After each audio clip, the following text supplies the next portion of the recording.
삼프로TV 주말 인터뷰. 오늘은 여러분 혼자 잘 보시기 바랍니다. 여러분이 궁금했지만 또 잘 못 물어보셨던 이야기 제가 대신 다 여쭤보니까요. 그 시간이 오랜만에 다시 돌아왔습니다. 한 넉 달 만에 다시 뵙는 것 같은데요.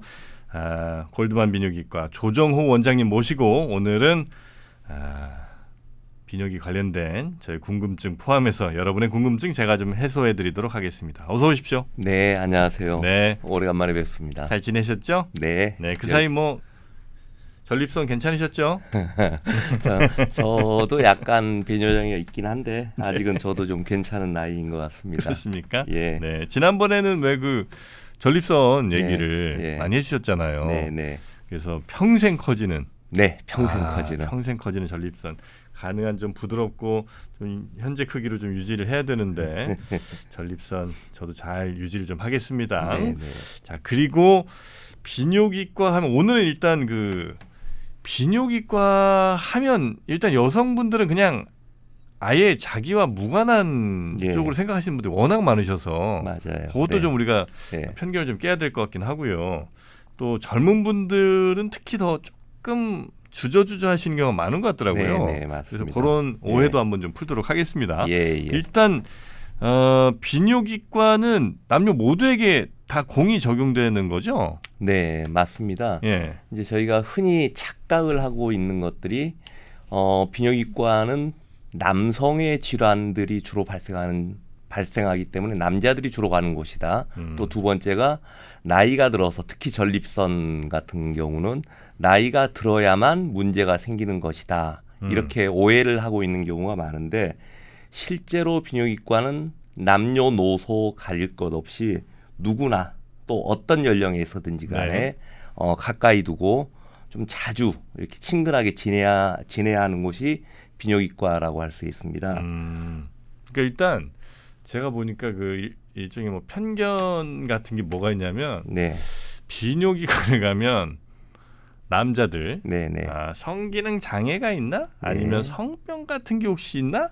요런 예, 안 좋은 시선 같은 거 혹시 내가 받지 않을까 스스로 예. 괜히 위축돼 갖고 예. 그래서 괜히 이렇게 좀 쭈뼛쭈뼛하는 사람들이 많은 것 같아요. 그 예. 대기하면서 앉아 있는 사람들도 약간 그렇죠. 사실 그게 이제 제가 비뇨기과를 전공을 하고 진료를 한 지가 한 25년 정도 됐는데 네.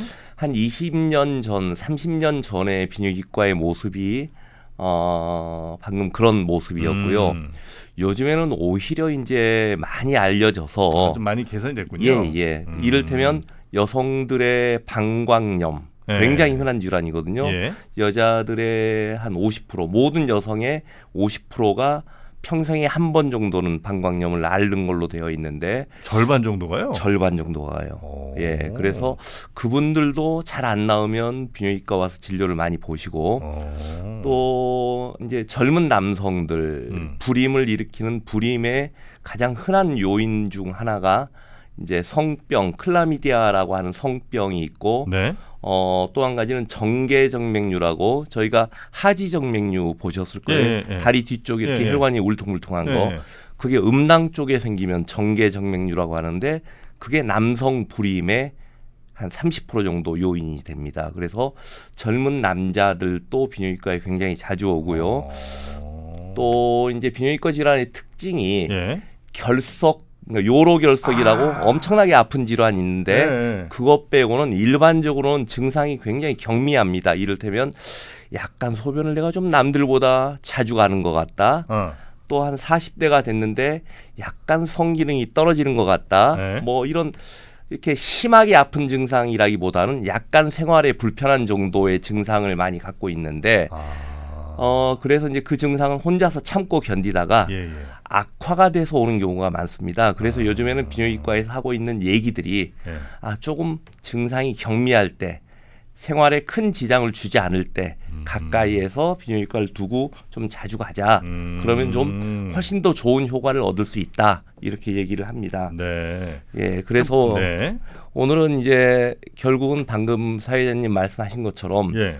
어떤 연령에서 또 젊은 연령 또 중년 노년층에서 어떤 증상이 있을 때 비뇨기과를 찾아야 되는지 거기에 대해서 좀 정리를 해보고자 합니다. 좋습니다. 네. 일단은 그래도 젊은 분들은 많이 인식이 좀 개선되신 것 같고, 네. 그러니까 우리 예전에는 진짜 그냥 여자는 산부인과, 남자는 비뇨기과 뭐 이렇게 네. 생각했는데 이거 네. 전혀 아예 그냥 예. 과 자체가 다른 거고 이거는 예. 그죠? 네, 그래서 비뇨기과는 뭐 성기라든지 아니면 그 배뇨 부분에 있어서의 문제가 있을 때는 이건 그냥 비뇨기과인 거고, 네. 그렇죠?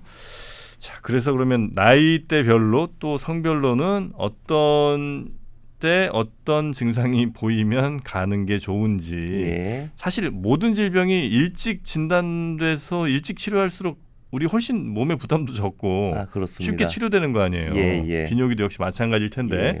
그럼 일단 젊은 분들부터 한번 가볼까요? 20, 30대? 예. 네.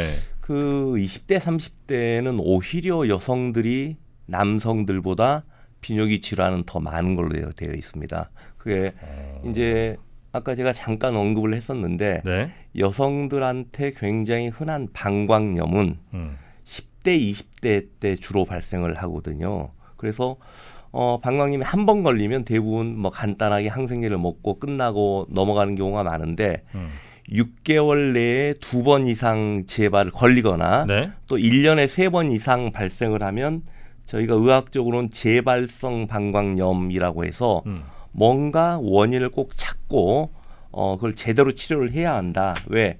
재발성 방광염의 경우에는 방치를 하게 되면은 방광 기능의 변화가 와서 나중에 40대, 60대 때 굉장히 고생을 하게 되는 경우가 있습니다. 그래서 젊은 여성에서 방광염이 재발성으로 6개월에 한 2번 이상 걸릴 경우는 네. 꼭 비뇨기과에서 정밀하게 검사를 하고 그 이때 잡으면은 나중에 후유증이 없이 잡힐 수가 있는데 못 잡고 있는 경우가 있어서 여성들의 제일 흔한 증상들 빈뇨, 급뇨, 배뇨통이 있을 때는 서슴없이 비뇨기과에 가서 진료를 받기를 권하고요. 빈뇨, 급뇨, 배뇨통이라고 하면 빈뇨는 이제 자주 가는 거. 예. 그다음에 급뇨는 갑자기 막 마려운 거. 그렇습니다. 배뇨통은 쉬할 때 막 따가운 거 뭐 이런 거예요? 예, 맞습니다. 급뇨는 얼마나 급하게 갑자기 생각보다가 확 이러진 않을 거 아니에요? 약간 마렵다고 느끼는 순간에 화장실 가기까지가 참기가 어려운 거예요.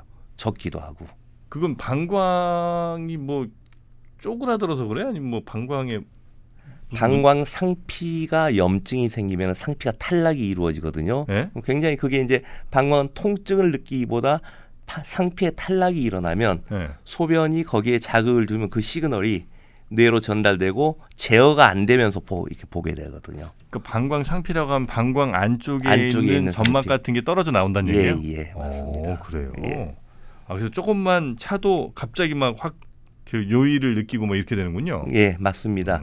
그 요의가 느껴져도 원래 저희가 이제 이 관략근 같은 것을 조이면서 참을 수가 있어야 그쵸. 되는데 네. 그 제어 기능이 없어지는 거예요. 그래서 가다가 적게 되는 거죠. 젊은 분들도? 젊은 분들도. 예. 그래요. 여성분들은 그래서 이 방광염이 꽤 흔하게 나타나는 질환. 굉장히 흔합니다. 예. 근데 이거 원인이 따로 있는 경우가 있어야 그냥 원래 그냥 자주 생깁니까? 일단 해부학적으로 여성들은 그 요도라 그렇죠. 방광에서 외부까지 나오는 요도 길이가 굉장히 짧습니다. 네. 보통 3cm에서 뭐 길어야 4cm 정도 되고 반면에 남성들은 한 25cm 정도 되기 그렇게 때문에 차이나요? 예. 그래서 세균의 침범이 여성들이 훨씬 더 세균에 취약하구나. 취약합니다. 두 번째는 여성들은 이제 그 질 부위, 항문 부위, 요도 부위가 굉장히 가깝죠. 네. 남자들은 요도 부위하고 항문 부위가 굉장히 많이 떨어져 있고 예. 그래서 상주하는 균이 있어요. 그래서 상주하고 그 여자들은 그 부위에 상주하고 있는 균이 특히나 20대, 30대 성적으로 좀 활발한 시기에는 성관계 중에도 균이 쉽게 올라가죠. 그래서 관계 후에 방광염이 자주 생기는 경우도 많고요. 네네네. 이해가 좀 바로 됩니다. 그래서 방광염 조심하셔야 되고, 그래서 이런 빈뇨, 급뇨, 또 배뇨통 같은 게 있을 때는 병원에 한번 찾아보시는 게. 네. 그래서 찾아가면 이제 그냥 고 물어보고 요런 경우에는 뭐 심각하지 않으니까 그냥 항생제 요 정도 먹으면 끝. 요 정도 이렇게 되는 거예요? 대부분은 일회성일 때는 그렇게 되고요. 이제 자주 발생을 하게 되면은 네. 다른 요인이 있는 경우가 있어서 그런 것들은 이제 검사를 하고 근원적인 치료를 하게 되죠. 네네. 네. 20, 30대 여성분들은 그래서 이 방광염 요거 이슈로 자주 오시기도 하고 실제로 있으면 바로 오는 게 좋고 네. 남성들은요? 남성분들은 이제 여성들의 방광염이 있다면은 네? 남성들은 전립선염이 있습니다. 20, 30대도 있어요? 굉장히 많습니다. 그러니까 전립선에 생기는 질환이 크게 세 가지가 네. 있는데 하나는 전립선염, 이건 20대, 30대에 네. 하나고요. 전립선 비대증은 50대, 60대, 네. 전립선 암도 60대, 70대 이렇게 생기는데 전립선염은 아주 젊은 남성들에게 생기고요. 그래요? 또 증상이 여성의 방광염과 비슷하게 뭐 배뇨통 이런 것도 있지만은 성기능 장애도 오거든요. 20, 30대? 예. 전립선염으로? 예. 그래서 저희가 이제 좀 젊을 때 치료를 제대로 해라라고 하는 이유가 네. 아까 여성의 방광염도 치료를 제대로 안 할 경우에 배뇨 장애가 나중에 후유증으로 남는 경우가 있고 남성의 전립선염도 나중에 오래될 경우에는 나이가 들어서 성기능 장애가 더 심해져서 젊을 때 치료하자 저희가 얘기를 하죠. 그러니까 20, 30대 성기능 장애가 오는 건 아니고 그때도 오는 사람도 있어요. 그때 오는 사람도 있어요? 20, 30대 때? 예, 예. 와, 그때는 그냥 미칠 때인데. 예. 맞습니다. 그때도 올 때가 있군요. 근데 이게 이게 뭡니까 이게 전립선은 네네. 그 전립선 주변에 이제 요거는 이제 그렇다 치더라도 이게 이제 어떤 성적 자극을 받아서 흥분이 될 때는 그거는 여기에 이제 피가 몰리고 해면체가 딱 채워지는 거는 전립선이랑 상관없을 거 아니에요. 그러니까 실제로 채워지는 그 와중에 네. 통증이 오거든요. 그래요? 회음부, 하복부 통증이 와서 네.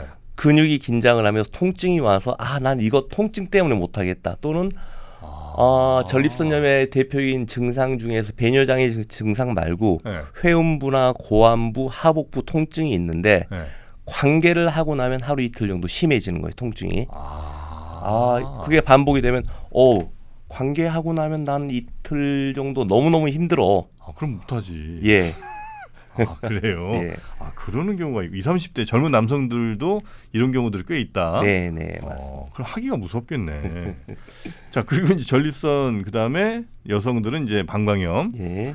그리고 또 20, 30대는 아무래도 제일 인생에 있어서 좀 활발한 네. 활동들을 예. 성생활들을 많이 할 거 아니에요. 그러다 보면 아무래도 일본 같은 경우가 특히 요즘엔 성병 중에 매독 이게 굉장히 또 유행한다던데 어쨌든 우리도 꼭 심한 건 있죠. 아니지만 많이 있을 거 아닙니까? 예.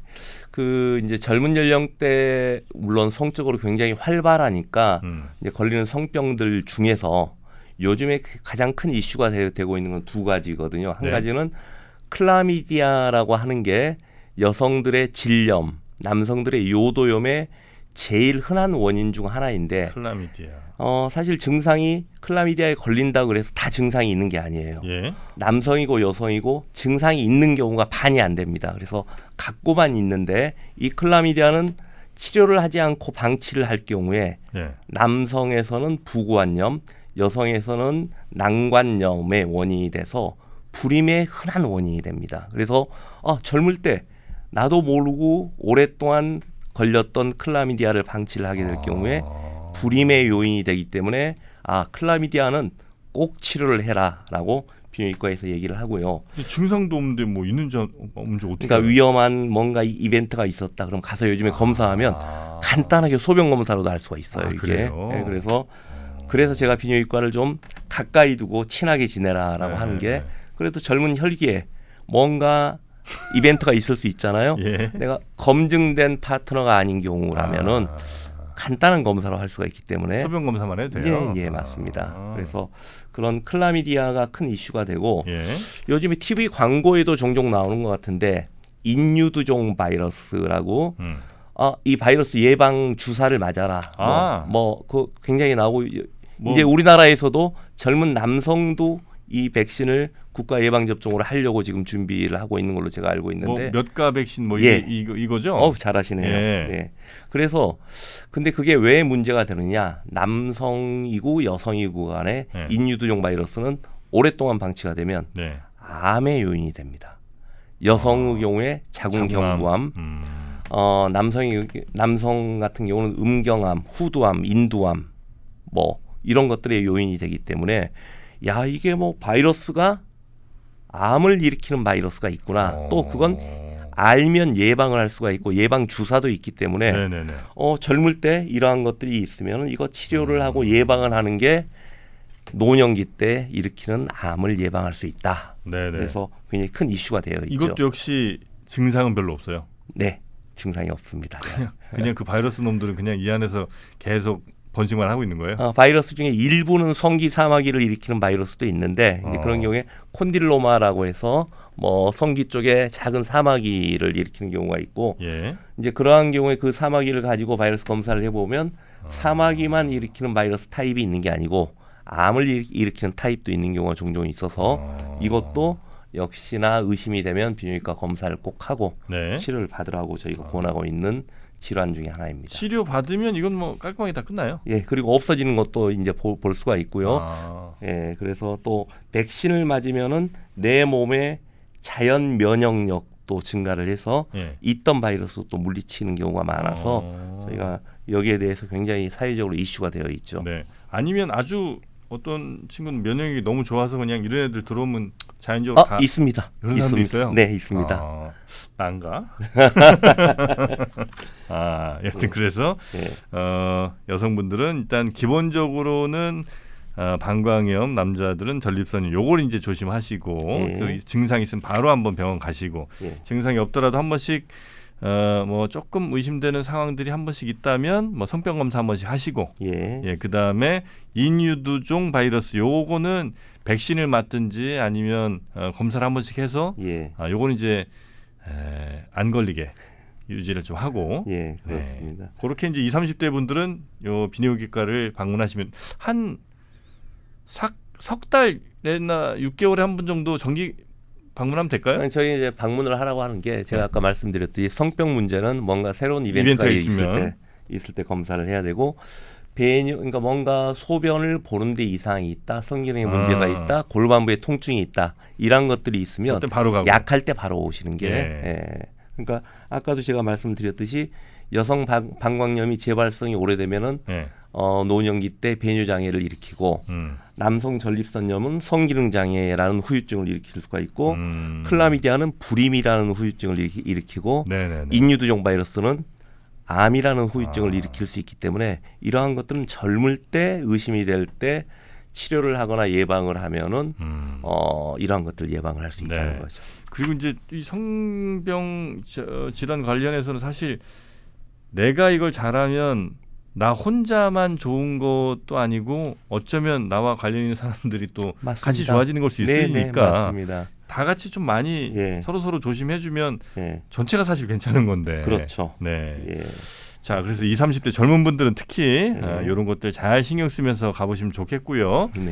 그다음에 이때는 이제 지났습니다. 불같은 시절 지나고 40, 50대가 되면 이때는 이제 병원 갈 생각이 좀 더 많이 들긴 하거든요. 이때는 어떤 것들을 주로 이제 생각하고 가면 됩니까? 이제 40대, 50대가 되고 나서 비뇨기과의 문제를 일으킨 것은 먼저 이제 남성의 경우는 지난번에 제가 말씀을 드렸듯이 전립선 비대증의 변화는 해부학적인 변화는 그러니까 조직학적인 변화는 사실은 20대 후반 30대부터 시작이 되지만 증상은 40대 50대 때 이제 나타나는 경우가 대부분이거든요. 우리나라 통계를 보아도 50대가 되면은 남성의 50%가 전립선 비대증의 증상을 보인다. 60대면 한 70%의 남성에서 전립선 비대증 증상을 보인다라고 되어 있습니다. 그래서 저희가 이제 40대, 50대에 대한 비뇨기 질환을 얘기를 할 때 이때는 이제 뭐 관리로 다 되는 게 아니고 적절한 타이밍을 잘 잡아서 타이밍의 문제다. 언제 어떻게 치료를 할 거냐는 타이밍의 문제다라고 얘기를 합니다. 그래서 특히나 남성의 전립선 비대증은 서서히 오는 질환이에요. 그래서 야, 약간 내가 좀 소변 보는데 시간이 더 걸리는 것 같아. 밤에 안 일어났었는데 한 번 정도 일어난다. 뭐 이러한 증상들이 오거든요. 예. 그래서 이것들을 이제 나이가 먹어서 그러려니 젊은 시절 지나갔으니까 그러려니 하고 방치를 했을 경우에는 나중에는 비가역적인 변화, 방광의 변화가 올 수 있기 맞아요. 때문에 증상이 있을 때 일단 1차적인 검사는 한번 해보기를 권하고 있는 예. 것이 40대, 50대 남성은 전립선 비대증이다. 반면에 여성들은 이제 40대가 되면은 기본적으로 애 낳으실 분 낳으시고 출산 경험이 있는 여성들이 대부분이고 네. 그런 분들 같은 경우는 젊을 때는 방광염으로 고생을 많이 했었는데 이제는 40대, 50대가 되면서 요실금 문제 아까 말씀하셨듯이 40, 50대에 벌써요? 40, 50대 오기 시작합니다. 그리고 이제 요즘에는 또 50대가 되면 여자들 또 폐경이 오지 않습니까? 네, 네. 폐경이 오면은 호르몬의 변화 때문에 더 심해져요. 그러니까 그 전에는 뭐 한 달에 한 번 정도 줄넘기 할 때 약간 저리는 정도였다가 네. 폐경기가 오면은 급작스럽게 소변 증상이 심해지고 웃기만 해도 소변이 좀 샌다던가 이런 진짜요? 요실금 증상. 남자들은 짐작을 잘 못합니다. 여성들이 굉장히 흔해요. 그래서 그게 30대 때는 괜찮았는데 그 뒤에 내가 애를 낳은 것도 아닌데 왜 40대 50대가 되니까 증상이 심해지냐는 호르몬 변화 때문에 같이 옵니다. 그래서 근데 생각해 보니까 이 남자는 이 방광에서 한 20cm, 25cm가 이렇게 뭐 돌아갔다 이렇게 나오잖아요. 네. 마치 그 우리 화장실에 있는 저 양변기들 보면 이렇게 물이 이렇게 한번 꺾어서 이렇게 나가듯이. 예. 근데 여성분들은 방광에서 바로 3, 4cm면 직선 들어올 거 아니에요. 그렇죠. 예. 그러니까 세기도 그러면 굉장히 쉬운 거예요. 세균도 그렇고 참기도 좀 어렵긴 하시겠다. 정확한 말이에요. 네. 예, 정확한 말씀이시고요. 그래서 남성들은 나이가 들면 소변이 잘 안 나오는 것이 먼저 생기는 증상이고 여성들은 제어를 하는 게 잘 안 되는 게 요도가 짧고 그렇기 때문에 그래서 그게 문제고 더구나 출산 이후에 골반 근육이 조금 이렇게 늘어져 있는 상태였는데 그나마 에스트로겐 호르몬이 있을 때는 그 근육 주변에도 이렇게 좀 세포들이 촘촘히 있어서 잘 받치고 있었는데 폐경이 되고 나면 여성 호르몬이 급격하게 감소를 하고 그리고 나면 그쪽이 우리가 이제 의학적으로 아트로피라 그래서 퇴화가 좀 되면서 세포들도 좀 이렇게 간격이 좀 길어 이렇게 뭐 떨어지고 뜨문뜨문 있어요. 컴팩트하지 않고 그런 상태가 되면 근육이 좀 더 이렇게 늘어납니다. 그러면 요실금이 심해지는 거죠. 그래서 40대, 50대 여성들은 비뇨기과에 오는 흔한 이유 중에 하나가 20대 때 있던 방광염 말고도 요실금 문제가 크게 문제가 돼서 재채기나 이제 너무 크게 웃거나 뭐 이러다가 본인도 깜짝깜짝 놀라시겠군요. 그렇죠. 그리고 또 굉장히 자존감이 떨어지고 이게 생활에 장애를 주기 시작하죠. 친구들 모임에 나가서 마음대로 떠들지도 못하고. 그래요. 네. 야, 이것도 괜히 스트레스시겠다. 그리고 당연히 이제 여성분들의 그 요실금이 있고 남성분들의 전립선 비대증 그다음에 또 특히 이제 남성분들이 요때쯤에 그 성기능이 좀 저하되면서 자존감 또 여기서 많이 깎이거든요. 요거는 뭐 어떻게 요즘에 뭐 호르몬 치료 이런 것도 많이 하시는 것 같은데 아니 무슨 뭐 약 드신 분들도 있고 뭐를 좀 해야 될까요? 이런 건 사실 이제 남성들이 뭐 20대, 30대, 40대 때까지 가족들 뭐 먹여 살리느라고 고생도 하고 그때만 해도 이제 또 혈기왕성이 열심히 또 적극적으로 사회생활을 하다가 40대, 50대가 넘어가면서 우리 이제 흔한 질환들 뭐 고혈압, 당뇨, 고지혈증 오기 시작하죠. 그렇죠. 거기다가 이제 남성 호르몬 결핍, 성기능 저하증이라고 하는데 남성도 갱년기가 시작이 되죠. 맞습니다. 이제 그러한 것들이 결국은 혈관의 변화를 일으켜서 말 그대로 발기력도 예전과 달리 굉장히 떨어지고 빈도도 떨어지고 새벽 발기도 되지 않고 이러한 것들이 이제 성기능 저하로 이루어지고 더구나 이제 뭐 50대 후반, 중반 후반부터는 또 직장 퇴직 문제도 같이 걸리면서 남성 호르몬이 떨어지면서 스트레스를 이겨내는 그러한 능력도 떨어지고 예. 그러면서 성기능 떨어지고 그럼 굉장히 자존감이 떨어지죠 남자들. 그래서 어떡합니까? 이러한 것들도 변화가 온다고 느꼈을 때 좀 일찍 가면은 네. 좀 요즘 뭐 말씀하신 대로 먹는 약도 있고 예. 호르몬제도 있고 이래서 삶을 훨씬 더 윤택하고 좀 적극적으로 할 수 있게 도와드릴 수가 있는데 네. 나이 먹어서 그러려니 하고 그냥 버티고 있다 보면은 나중에는 아까도 말씀드린 대로 비가역적인 변화 상태에서 오시면은 되돌리기. 저희가 참 도와드리기가 어려워요. 조금만 일찍 오시지 하는 생각이. 예. 그래서 그러한 40대 50대가 되면은 남성의 성기능 장애 문제도 예. 고칠 수 있는 경우가 대부분이어서 좀 일찍 오시는 게 도움이 되지 않을까. 네. 이렇게 얘기를 근데 드립니다. 이제 그 약이나 아니면 그 뭐 호르몬 치료 네. 이런 거 혹시 먹거나 뭐 호르몬 치료 받을 때 부작용 없을까 이런 생각하시는 분들도 계실 것 예, 같은데 예. 부작용 별로 없는 편이에요? 저희가 이제 호르몬 치료하면은 과거에 그 여성들 유방암에서 호르몬 치료 때문에 저희 나라에서도 예. 굉장히 호르몬 치료는 부작용이 심한 것 아니냐라고 얘기를 하는데 남성의 남성 호르몬 치료는 전혀 그렇지가 않습니다. 그래요? 예. 심혈관 기능에도 굉장히 개선에 도움이 되고 혈압도 좀 떨어지는 경우가 많고 굉장히 밤에 숙면도 취할 수가 있고요. 그래요? 예, 또 근육량도 늘어나고 그래서 남성 호르몬 치료, 갱년기 때 호르몬 치료는 사실 의학적으로는 굉장히 증명이 잘 돼 있고 정말 드문 부작용인데 한 가지 있는 게 혈액의 양이 좀 많아져서 혈액이 좀 끈적해지는 경우는 있는데 그럼 몇 년 치료하면서 저희가 가끔 혈액 검사를 하거든요. 네. 그걸로 극복이 가능하고 나머지는 거의 저희가 다른 데 영향을 주지 않고 네. 긍정적인 영향이 부정적인 영향보다 훨씬 더 많다. 그렇게 얘기를 하게 됩니다. 비싸요? 비용도 그렇게 많이 들지 않습니다. 진짜? 예. 그냥 오늘 끝나고 좀 가도 돼.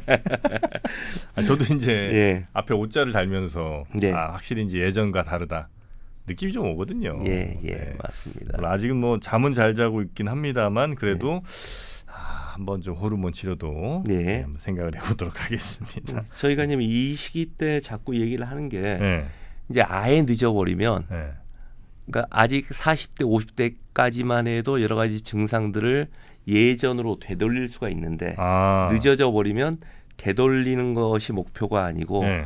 가까스로 유지하는 게 목표가 되기가 쉽거든요. 그러니까 그래서 요때 잘하면 네. 되돌릴 수도 있는데 예. 요거 지나가면 되돌리는 건 안 되고 안 그냥 되고. 현상 유지가 목표가 되는 경우가 있어요. 그렇습니다.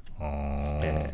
그러니까 요게 이제 40, 50대 꼭 가서 적절한 치료를 적절한 시기에 적절한 방법으로 받는 게 중요한 이유인 거군요. 예, 맞습니다. 회복 한번 해보겠습니다. 네. 그럼 이제 40, 50대까지 이제 주로 많이들 겪으시는 것들 네. 또 남성, 여성별로 좀 찾아봤는데 이제 이른바 뭐 요즘 노년은 아니라고 하시지만 어쨌든 이제 의학적으로 좀 노년에 가게 되면 60대 이후로 넘어가면 또 다른 것도 있을 거 아니에요. 네. 어떤 것들이 있습니까? 예, 근데 60대가 방금 말씀하신 것처럼 예전에는 노년기였고 요즘에는 60대도 청장년기에 그쵸, 넣는 그쵸. 경우가 많습니다. 그래서 저도 거기에 굉장히 동의를 하고요. 네.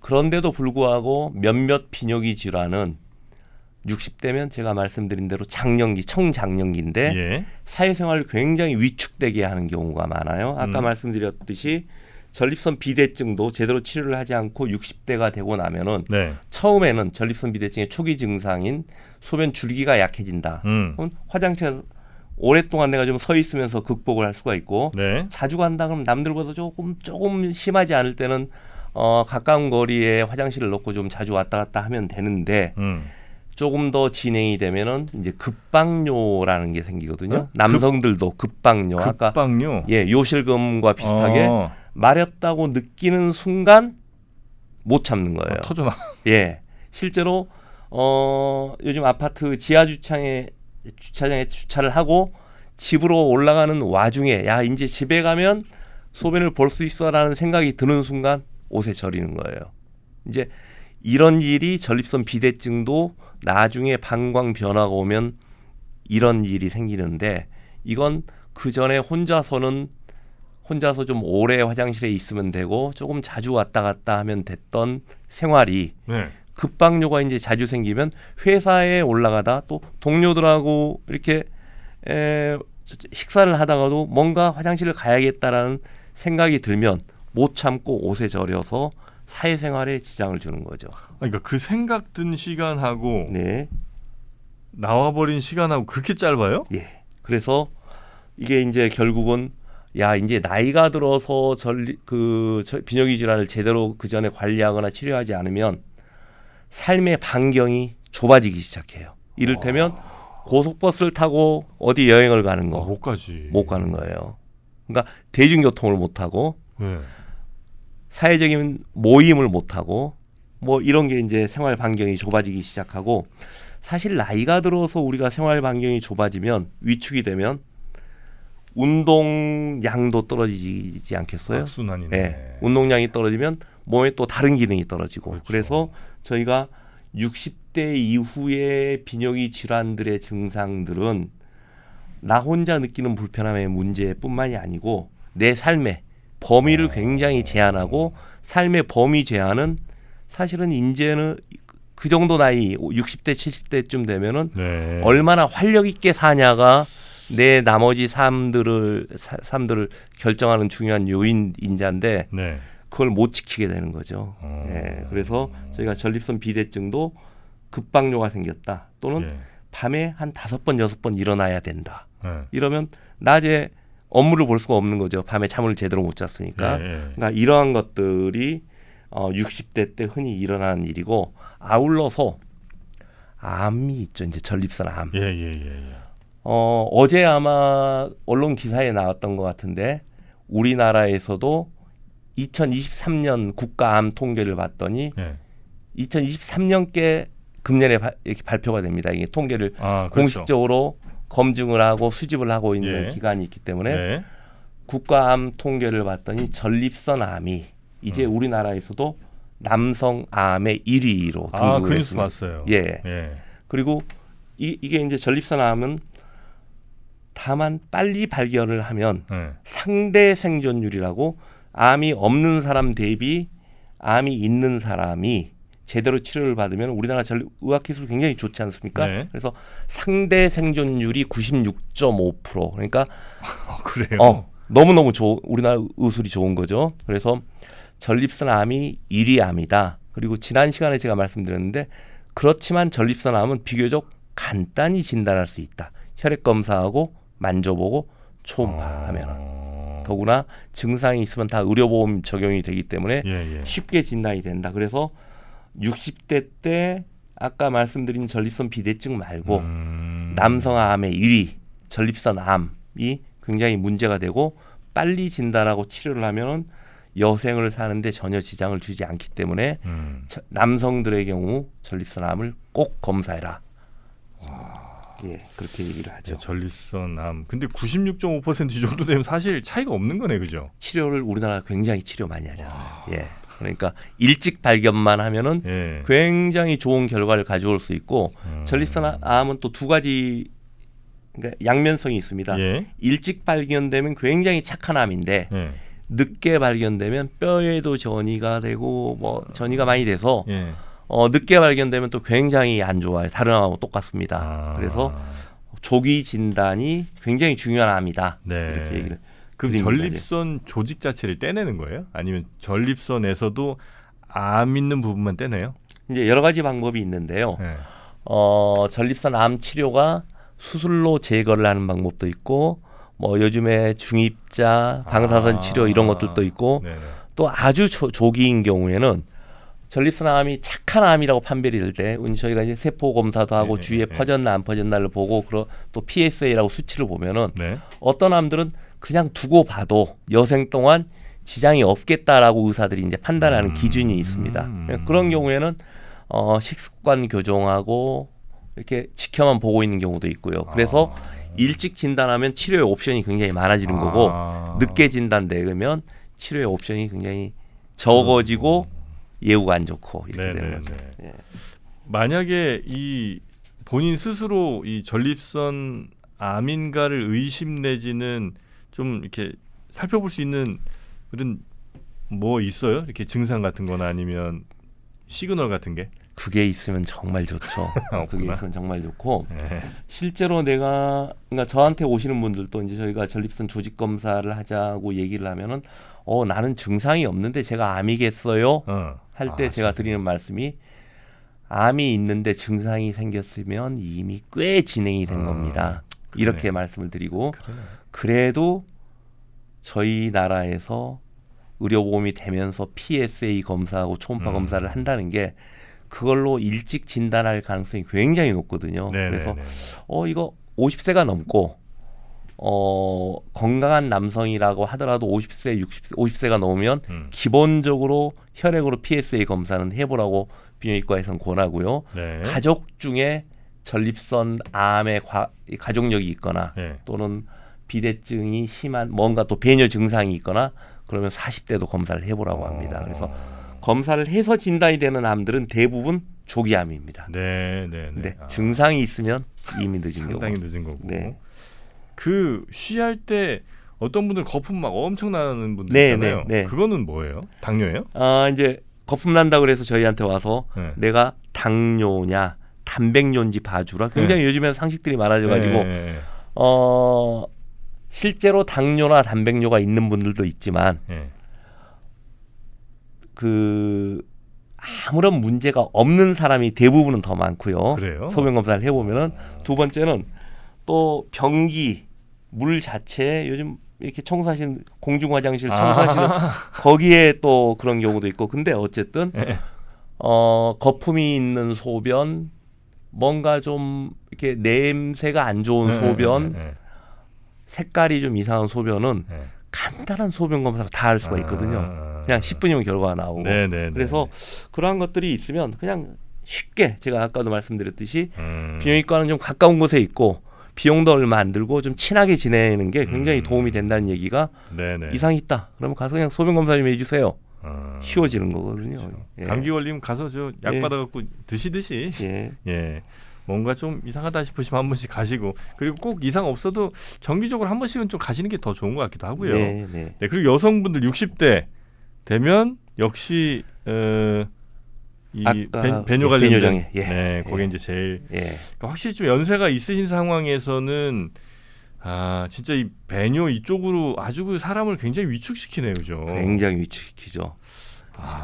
실제로 이제 60대, 50대, 60대, 70대 여성분들 저희 병원 외래에도 이제 굉장히 많이 앉아 있는데 그때쯤 되면은 이게 이런 문제 때문에 평생 동안 비뇨기과를 많이 다녔기 때문에 이제 뭐 여기는 남자들만 오는 곳이다. 알고 있어요. 아니 그런 곳이 아니다. 또 그동안 뭐 다른 과에서 항생제만 먹고 재발을 하니까 비뇨기과 가보라고 했다. 그래서 이미 지식들이 다 있어서 비뇨기과에 오는 것이 전혀 괜찮은 일인 줄 알고 와서 쉽게 이제 접근을 하시는데 문제는 젊을 때 재발성 방광염이나 배뇨 장애를 다스려주지 않은 상태에서 나이가 들어서 오시면 이미 방광벽에 변화가 이미 와 있어요. 비가역적인 변화가. 그러니까 우리가 이제 방광벽의 변화는 방광이란 것은 소변을 저장할 때 고무풍선처럼 쭉 늘어나주고 소변을 볼 때는 얘가 이렇게 수축을 하면서 요도가 열리고 하는 게 부드럽게 이루어져야 되는데 만성적인 염증을 앓았던 사람, 만성적인 배뇨 장애를 앓았던 사람은 방광벽이 두꺼워지고 방광벽에 섬유화가 일어나요. 섬유화가 딱딱해지는 거죠. 그러면은 어느 정도 소변이 차면 더 이상 늘어나지도 않으니까 급해지고 자주 가고 또 짤 때는 스무스하게 짜지고 밑이 열려야 되는데 이게 좀 잘 안 되니까 소변도 자꾸 끊어지고 그래서 좀 일찍 왔으면 이런 비가역적인 변화가 오기 전에 저희가 치료를 했으면 좋았을 뻔했는데 늦게 오셔서 빈뇨, 뭐 급뇨, 통증, 방광의 통증 뭐 이런 것들이 계속 이제 자주 재발돼서 또 하시는 게 있죠. 그럼에도 불구하고 방광을 좀 늘려보는 이런 치료들도 있고 약물들도 좀 오랫동안 복용을 했을 때 방광의 유연성을 좀 늘려주는 치료들이 있거든요. 그런데 제가 이 얘기를 드리는 이유가 이렇게 중년 후년 여성들의 상당수가 그러한 배뇨장애 문제가 있음에도 불구하고 네. 몰라서 못 오시는 분들이 있거든요. 야, 나는 이게 평생 그냥 만성 방광염이야 이렇게 알고 계시는데 사실은 그분들도 요즘에는 치료를 할 수 있는 것도 있고 네네네. 들어보셨을지 모르겠지만 저희 얼굴에 이게 쓰는 보톡스 있지 않습니까? 네. 보톡스를 방광에 쓰거든요. 처음 들어보셨을 수도 있는데 방광 보톡스가 보톡스요? 예, 방광 보톡스 의료보험도 됩니다. 비용도 얼마 안 들어요. 진짜요? 그게 뭐냐? 방광도 제가 아까 말씀드렸듯이 만성 염증이 되고 나면은 용적이 적어진다 그랬어요. 네, 근육이 네, 수축을 네. 하고 우리의 보톡스의 그 얼굴에 주름살을 펴는 기전이 네. 근육을 마비시키거나 이완시켜서 주름이 안 지어지게 하는 거거든요. 그렇죠. 수축하지 못하게. 예. 그럼 방광이 수축돼 있으면 거기에 보톡스를 놓으면 방광도 이완이 되는 거예요. 그래서 실제로 하루에 한 20번씩 화장실을 갔던 분들이 네. 방광 보톡스를 쓰고 나면 하루에 7번밖에 안 갔어요. 급박 요실금이 있던 분이 이제는 한 100cc만 돼도 원래 참을 수 있었던 분들이 300cc, 400cc까지 저장이 가능해요. 아니 근데 그 보톡스가 예. 이 주사기로 해서 이렇게 거기 맞아야 될 거 아니에요? 네네네. 방광인 어떻게 가요? 내시경이 있습니다. 그쪽에 들어가는 내시경이. 내시경을 보면서 위내시경 하는 거하고 똑같이 내시경을 보면서 방광벽에 보톡스를 놔요? 예. 와 진짜 기술 대단하시다. 예. 그래서 그러한 치료들이 있으니까 여성들도 오래된 배뇨장애 증상이라고 하더라도 와서 치료를 받으면은 훨씬 더 삶을 좀 이렇게 여유 있게 윤택하게 삶의 범위를 넓힐 수가 있죠. 아 그렇습니까? 야 하여튼 요거는 저 약간 좀 특히 이제 젊은 분들이 더 그러시는 것 같은데 젊은 여성분들이 조금 민망해하거나 이러시는 경우가 있는 것 네. 같은데 비뇨기과 가는 것 자체를 예. 여러분의 건강이나 나중에 이 여러분의 진짜 이 존엄감 같은 거를 완전 무너뜨릴 수도 있으니까 네, 네. 지금 뭐 약간 민망하다 이런 거 지금 생각할 때가 아닙니다. 네, 여러분의 건강이 제일 우선이고 특히나 조금 화장실 이렇게 좀 자주 간다 아니면 좀 급하게 좀 가야 되는 상황이 자꾸 좀 있다 싶으실 때는 그건 진짜 여성분들도 젊은 네. 여성분들도 주저하지 마시고 예. 일단 가까운 비뇨기과부터 일단 찾아보시고 예. 근데 원장님은 요 여의도 쪽에는 안 계신 거죠? 예. 아까 살짝 찾아보니까 강남에 계시던데 이 원장님 찾아 제가 좀 가야 되는데 하여튼 오늘은 예. 이 정도로 예. 마무리하고 예. 하여튼 결론은 어디가 됐든 가까운 비뇨기과 좀 자주 좀 가셔라. 예. 제가 그쵸? 좀 정리를 간단하게 해보면 네. 비뇨기과가 이제 뭐 어쨌든 젊어서 괜찮겠지. 뭐 그렇게 생각하지 마시고 또 초기 증상이 심하지 않기 때문에 이 정도는 내가 견딜 수 있어. 견딜만 해서 좀 치료를 미루거나 그러지 마시고 또 비뇨기과가 말씀하신 대로 부끄러운 곳이 아니기 때문에 그쵸. 혼자서 부끄럽다고 생각하고 검사를 받거나 진료를 받는 것을 주저하지 마시고 언제든지 가까운 비뇨기과에 가서 늦기 전에 네네네. 쉽게 접근해서 검사하시는 게 네. 굉장히 삶을 건강하게 유지하는 데 도움이 될 것이다. 이렇게 말씀을 드리고 싶습니다. 네.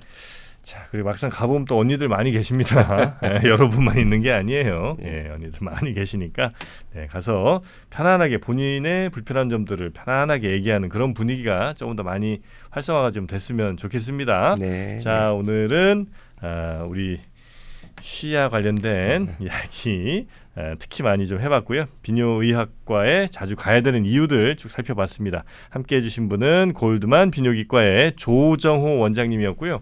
지난번 방송 나가고 댓글 보니까 굉장히 유명한 분이라고 아주 이 비뇨 이쪽으로는 아주 저 레전드라고 댓글 있더라고요. 몰랐습니다. 이제 다시 알아봤습니다. 네. 올해에서 그런 겁니다. 올해에서. 원장님 조만간 네. 또 다시 뵙기를 희망하면서 오늘은 네. 여기서 마무리하겠습니다. 고맙습니다. 네, 감사합니다.